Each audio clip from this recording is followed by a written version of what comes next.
में जी मथा ही पत्थर रखी छॾियईं। ज़मीन मदीने जी ते ज़िलज़िलो आयो, पाण पंहिंजो दुरो आणी चई तोखे लुॾण जो को बि हक़ कोन्हे, उमर तो ते ज़ुल्म कयो ई कोन्हे को। अहिड़ो को बादशाह ॾसियो जंहिंजो बाहि ते हुकुम हले, जंहिंजो हवा ते हुकुम हले, ज़मीन ते हुकुम हले, अहिड़ो को बि बादशाह कोन्हे को जंहिंजो पाणीअ ते हुकुम हले। इंसान जी पैदाइश बाहि, पाणी, मिटी, हवा मां आहे। इन्हनि चइनी शयुनि ते हुकूमत हज़रत उमर साईं करे ॾेखारी आहे। हज़रत उमर साईं जी अदालत ऐं इंसाफ़ उहे जे तव्हां ॾिसंदव न। अमर बिन आस गवर्नर हो मिस्र जो। अमर बिन आस जे पुट हिकिड़े छोकिरे खे 8 जी अरबी में हो, हाणे कढी छॾियो ज़ालिमनि हो, अदालत उमर कढी छॾियो। पोइ उनखे ड्रोड़ जी रांदि में छोकिरे हिकिड़े ग़रीब खे उन गवर्नर जे पुट लठई, बिना तूं ग़रीब सुञो असांखे तो मलम ड्रोड़ मारी। हुन वीचारे हम न तम वञी हज़रत उमर साईं वटि पहुतो। उतां जे गवर्नर खे बि तव्हां ॾिया, हज़रत उमर साईं वटि पहुतो, चयईं गवर्नर जे पुट सां ड्रोड़ पिया खेॾूं, मां जॾहिं ड्रोड़ में हुनखां अॻे कढीसि मूंखे लठणी कढी, तूं बिना जेको आहे ग़रीब सुञो असांखे गवर्नर जे पुट खे तो ड्रोड़ मारी। हज़रत उमर साईं अमर बिन आस खे घुरायो, फरमाईं मतस्तबतमुन्नास वलक़द वलदतहुम उम्महातुहुम अरारा। नंढड़े ॿार जे ते हज़रत अमीरुल मोमिनीन घुरायो, चिता माण्हुनि खे कॾहिं खां ग़ुलाम बणाए छॾिया, उहे त पंहिंजे माउ जे पेटां आज़ाद ॼाया आहिनि। चई छोकिरा सॼो वाक़ियो ॿुधा। उन अमर बिन आस चयोसीं मूं वटि अचे हा त बि इंसाफ़ मिले सा, पर तव्हां वटि आयो हाणे हुकुम तव्हां वटि हलंदो। पाण उहा लठ घुरायूं, चई त इज़रिब इब्नल अकरमीन, इज़त वारे ख़ानदान खे कुट, जीअं तोखे लठई उहे तूं आणीसि। गवर्नर जे पुट घटीअ में लठ हई ऐं गवर्नर जे पुट खे अमीरुल मोमिनीन जी अदालत में लठ लॻी। इहो इंसाफ़ उमर साईं जो, इहे अदालतूं उमर साईं जूं हुयूं। अॼु असां वटि अदालत नाहे का। इंसाफ़ सालनि जा साल अॻे मूं 5-8 साल अॻे अख़बार में पढ़ियो, हिकिड़े अमरा पंहिंजे ज़मीन जो केस दाख़िल कयो, पाण मरी वियो, पुट मरी वियुसि, पोटनि लाइ फ़ैसिलो थियो 100 साल खां पोइ ॾाॾे ताईं ज़मीन हाणे थी मिले। उसूर में हमरा 5 साल के अदालत में हलंदो रहियो, तारीख़ पे तारीख़, तारीख़ पे तारीख़। पोइ बसि पिस्टल खणी जज खे उॾारे छॾी, चई रोज़ रोज़ जो फ़ैसिलो तो बणा छाजी। ताख़ीरुल अदल ज़ुल्मुन, उलमा लिखियो आहे इंसाफ़ में देरि करणी हो बि ज़ुल्म आहे। हींअर असांजूं अदालतूं विकायल आहिनि, असांजो जेको आहे सो जज विकायल आहिनि। इन्हनि जे किथां आहे? अदालत उमर जो नारो त हणो था, रियासत मदीना जो आहे किथे? इंसाफ़ मिले ई कोन थो। ऐं हुकूमत ऐं अदालत इहे अलॻि हज़रत उमर साईं कया त हुकूमत जे ग़लतियुनि ते अदालत उनखे तंबीह करे, ॿई गॾु न हुजनि। जेको अदालत जो काज़ी हूंदो, जज हूंदो, उहो हुकूमत में न हूंदो। हज़रत उमर साईं जूं अजीब कारनामा अल्लामा शिबली नोमानी 45 खां मथे लिखिया आहिनि। चई अञा घणा आहिनि, ऐं जो हिकु हिकु रुगो नालो वठंदो वञा त 2 मिंट न आहिनि। बैतुल माल इहो हज़रत उमर साईं क़ाइमु कयो। अदालतूं सूबे ज़िले सतह ते हज़रत उमर साईं क़ाइमु कयूं। तारीख़ सन हिजरी खां शुरूआत हज़रत उमर साईं कई। हाणे 13 मुहर्रम मल्हायूं पिया, हज़रत उमर साईं जो शान ॻायूं पिया, उमर साईं जे बदौलत मिलूं पिया। 10 मुहर्रम ते सोणे हुसैन जो शान ॻायूं पिया, करबला जा वाक़िया ॿुधायूं पिया। इहे सन ऐं तारीख़ हिजरी हज़रत उमर साईं ठाहिया, इहे उनजे मरहूने मिनत आहिनि। फौजी दफ़्तर सोणे उमर क़ाइमु कया। रज़ाकार फोर्स, वॉलंटियर फोर्स जी तनख़्वाह इहा हज़रत उमर साईं क़ाइमु कई। आदमशुमारी जेके असां करायूं पिया, हज़रत उमर साईं शुरूआत कराई। शाखूं नहरूं खोटाइण हज़रत उमर साईं शुरूआत कराई। शहर आबाद नवां करण हज़रत उमर साईं कराया। कूफा, बसरा, मूसिल लाइ खोड़ शहर जेके उमर साईं क़ाइमु कराया।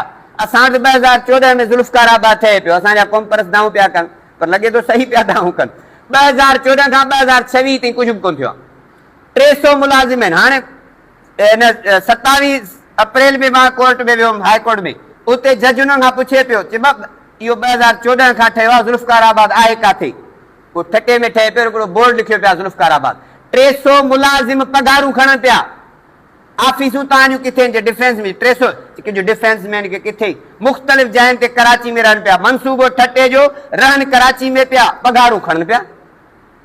चई भला तव्हां लिखी ॾींदो 10 साल में 6 महीने में ठहंदो? कुझु बि न।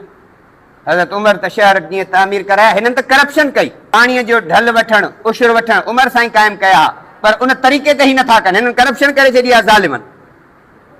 ऐं ॿियो, रस्तनि ते मके खां मदीने रस्ते ताईं मुसाफ़िर खाना ठाहिण। हाणे तव्हां मोटरवे ते वञो, आरामगाह ठहिया पिया आहिनि, रेस्ट हाउस ठहिया आहिनि। इहे हज़रत उमर साईं शुरूआत कराई, उनजे मरहूने मिनत आहिनि। ऐं राति जो गश्त करे मख़लूक जो पंहिंजे रईअ जो हाल वठणु हज़रत उमर साईं जो तरीक़ेकार हो। पुलिस जो महकमो हज़रत उमर साईं क़ाइमु कयो। फ़ौजी छावनियूं हज़रत उमर साईं क़ाइमु कयूं। परचो कटिजे, FIR दर्ज थिए, हज़रत उमर साईं शुरूआत कराई। ऐं लधल ॿारनि जी तरबियत ऐं किफ़ालत कजे, यतीम खाना हज़रत उमर साईं ठहिराया। मुख़्तलिफ़ शहरनि में हे जेके रेस्ट हाउस ठाहिनि था, इहे हज़रत उमर साईं ठहिराया त जीअं मुख़्तलिफ़ शहरनि में वफ़ूद अचनि, उन्हनि सां मुलाक़ातूं थियनि। मकतबनि जो क़याम ऐं उस्तादनि जूं पघारूं, मस्जिद में जेको बयान जो सिलसिलो आहे इहो हज़रत उमर साईं शुरू करायो। हज़रत तमीमदारी साहिब खे तय कयूं त हाणे हीअं बयानु हर दफ़े कबो। वाइज़ नसीहत बाक़ाइदा जुमनि जे प्रोग्राम ख़िताब जेके असां कयूं था, इहे हज़रत उमर साईं तरतीब ॾिनी। जनाज़े निमाज़ में 4 तकबीरूं उलमा साहबा जे इजमा सां गॾु हज़रत उमर साईं क़ाइमु कयूं। शराब जी हद 80 कोड़ा मुक़ररु कनि हज़रत उमर साईं कराई। घोड़नि जे वापार ते ज़कात मुक़ररु हज़रत उमर साईं कराई। वक़ुफ़ जो तरीक़ो कीअं ठाहिजे उहो हज़रत उमर साईं करायो।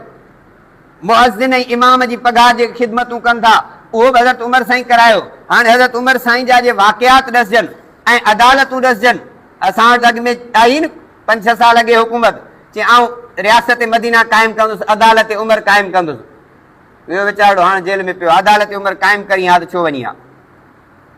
इहो रुॻो नालो पिया खणनि, जेको बि अचे थो अदालत उमर क़ाइमु कबी, रियासत मदीना क़ाइमु कबी। हज़रत उमर साईं एॾो सादो हो, एॾो सादो हो जो चती लॻल कपिड़ा पाईंदो। 22 लख मुरबा मेल ते हुकूमत हुई, 22 लख मुरबा मेल ते हुकूमत। 10 साल हुकूमत कयूं, कपिड़नि खे चती लॻल हुई। रूम जो सफ़ीर आयो, चई तव्हांजे अमीरुल बादशाह सां मिलणो आहे। असां वटि बादशाह आहे कोन, अमीरुल मोमिनीन आहे। चई तव्हांजे अमीरुल मोमिनीन सां, चई हींअर आराम जो टाइम आहे। चई पोइ किथे आहे उनजो रेस्ट हाउस, किथे आहे बंगलो अमीरुल मोमिनीन जो? चई हिन महिल फिलाणे वण जे हेठां सुतो पियो हूंदो। उनखे अजब लॻो, यार वण जे हेठां सुतो पियो हूंदो। आयो, इहो बि इस्लाम अरबी जे किताब में लिखियलु आहे। आयो मिटीअ जे कचे भितर जे उहो विहाणो कयो पियो, उते सुतो पियो।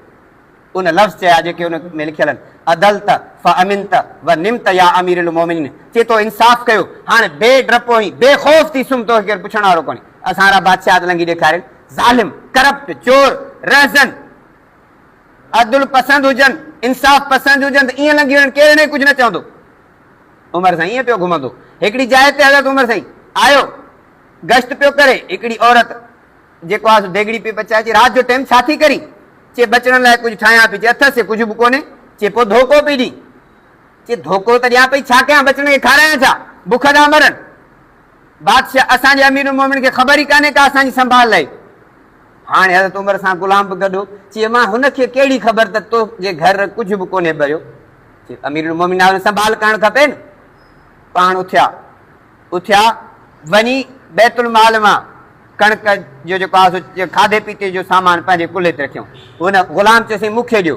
चए जहनम जी बाहि मूंखे सहणी सह पई कोन्हे, इहा मुंहिंजी ड्यूटी आहे, तुंहिंजी नाहे। उते आया, चईसीं डिनर ठाहे पिया। चए न, जीअं इन्हनि ॿारनि खे मां रोंदे ॾिठो हो न, उन ठाहियो खाधो, ॿारनि खाधो, खिलिया। चए पोइ खिलंदे ॾिसी पोइ वेंदुसि। चईसीं बसि सुबुह जो हिननि खे घुराए हिननि जो वज़ीफ़ो मुक़ररु करे छॾींदासीं। चई न, हिते खिलंदे ॾिसंदुसि पोइ। अहिड़ा अमीरुल मोमिनीन, सादगी, पेवंद लॻल, मुख़्तलिफ़ वफ़द ईंदा हुज़ूर सां। जेके बि ममालिक ॻाल्हाइण ईंदा उन्हनि सभिनी वफ़दनि में हज़रत उमर साईं हूंदो हो। अलाह ताला असांखे अमीरुल मोमिनीन सैयदना उमर वारे आदिलाना निज़ाम क़ाइमु करण जी तौफ़ीक़ ॾिए ऐं इंशा अल्लाह जमियत उलमा इस्लाम इन निज़ाम लाइ कोशिश आहे। ऐं 21 मार्च ते 2027 में अमुन आलम इज्तिमा सखर में कॉन्फ्रेंस थी रही आहे। दुनिया जे इन सां पाकिस्तान जे हुकुमरान खे ॿुधाईंदासीं, इन कुवतुनि खे, इन्हनि जेके ख़लाई मख़लूक आहिनि, चाहे फोर्सिस हुजनि चाहे असांजी अदालत हुजनि, खे ॿुधाईंदासीं त जेकॾहिं तव्हां इंसाफ़ न कयो त इहो इनशा अल्लाह काफ़िलो इस्लामाबाद ताईं पहुचंदो। इहो तव्हांखे कढी पंहिंजे घर भीड़ो कंदो इनशा अल्लाह अज़ीज़। जीअं नेपाल, श्रीलंका ऐं ॿियनि मुल्कनि इन्हनि जेको आहे मिनिस्टरनि इन्हनि खे साड़े ऐं तबाह करे छॾियो। जे इहे न सुधरिया त इनशा अल्लाह उलमा सां गॾिजी असां हिननि सां इहो असरु कंदासीं। वाख़िर दावाना अनिल हम्दुलिल्लाहि रब्बिल आलमीन।